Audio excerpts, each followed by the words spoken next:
So over here you can see that I'm in the animation tab and I have an object right here with keyframe applied, as you can see right here. So what I'm going to do is I'm going to press the play button and you can see that there's a sort of an animation which actually plays around.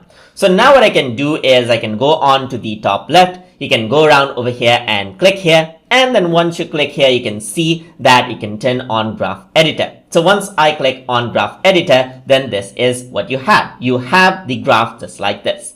So now you can see that as I added in the keyframe right here, you can see that the A's in and A's out is applied by default. That is because we know that because you see the curve right here. So as I press the play button, you can see that it slowly starts the animation right here and then it ends right there. So right now we are just working out with one axis, which is the y-axis, just like this. So if I were to go around over here and expand this out, this is the y-axis. You can go around and disable out the other graphs right here. So let me just disable everything and this is what you have, just like this. So now what you can simply do is you can change this around. If you were to pull this out, then the animation the speed changes. You can press the play button and that is what happens. You can press the play button, it just goes around. You can also pull it out onto the top right here and then this is what you have.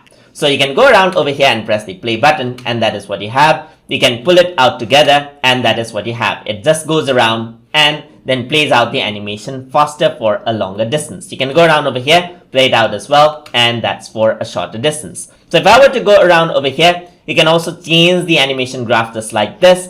And now what happens is that it has the acceleration, but it does not have the deceleration. So it just goes around, accelerates, and stops at the end, as you can see right there. You can also go around and then change this out right here. So you have something like a bounce going on. It just goes onto the top, goes back, as you can see right here. So you can go around and change this out. So if I were to go around right here, you can just go around, pull it out, and then arrange it. If you do not want any acceleration right here, you can just change this out over here, and this is what you have. So you can see that it quickly shoots out and then decelerates as it goes on to this area. And then you can work around with it accordingly. So you can just go around right here, press it straight. So you can go around onto the beginning, press the space bar, and now it seems as if the object is being shot out over here and the deceleration is taking in place.